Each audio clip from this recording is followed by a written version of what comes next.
Welcome to WB Mason Postgame Extra exclusively on SNY.TV. Thursday night, the Milwaukee Brewers took the rubber game of the series with the Mets winning in 13 innings 5-1. Great pitcher's duel for most of the night, but Jonathan Lucroy's two-run homer off Carlos Torres in the 13th inning was enough for Milwaukee. You know, it's a shame. The inning before, Torres had worked out of a big jam and had some big strikeouts at key moments, came back out for the next inning and didn't have it. Hung a curveball to Lucroy, and Lucroy, who caught 13 innings tonight, was up for the 13 innings and came up with a big hit. You know, that's why we tried to get him out through the inning. We knew if he came up if he was going to get up perhaps the next inning, that Dana was going to have to finish the game. We were out of players. I had a couple pitchers I could pinch hit, but no, I thought, I just thought, hey, look, unless they scored a bunch of runs, he was going to try to have to get out of that inning. And unfortunately, they scored a bunch of runs. So.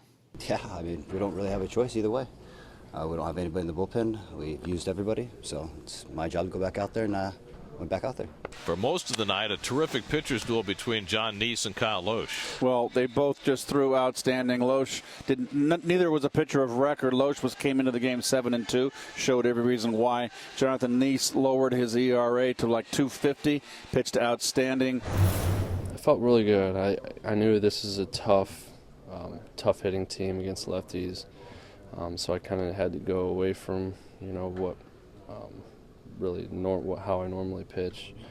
So I use my changeup a lot more, and it wasn't very conventional for me to use my changeup, but sometimes with good hitting teams you have to do something different. Really, the Mets' lone run was a gift. A ball that was a base hit up the middle that was misplayed by Gomez turned into a two-base error. Runner on third. They sacrificed fly by Abreu, tied the ball game. Otherwise, this game would have been 1-0 and over in 9. We haven't played well. I'm not making an excuse for that, but we don't get blown out by anybody. I don't care who it is. I don't care who we play.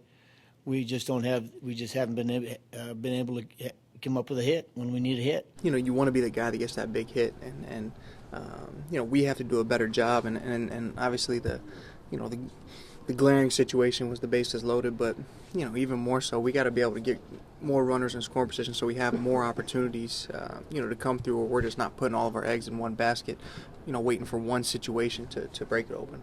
And as I've said before, this is a game where you got to step up. This is what it's about at this level. You got to step up. You got to make adjustments. All the things that you were told and learned in the minor leagues, when you finally get here, you got to apply them. For Niese, his fourth straight start where he's given up 2 runs or fewer and not gotten a decision. So the Mets lose 2 of 3 to the Brewers. They've lost 8 of 9 overall. Now they welcome in the Padres for a weekend series. Friday night, Bartolo Colon against Andrew Kashner. Our coverage begins with Cadillac first pitch Friday night at 6 o'clock on SNY. That'll do it for WB Mason Postgame Extra. Be sure to join us after every game for exclusive coverage on SNY.TV.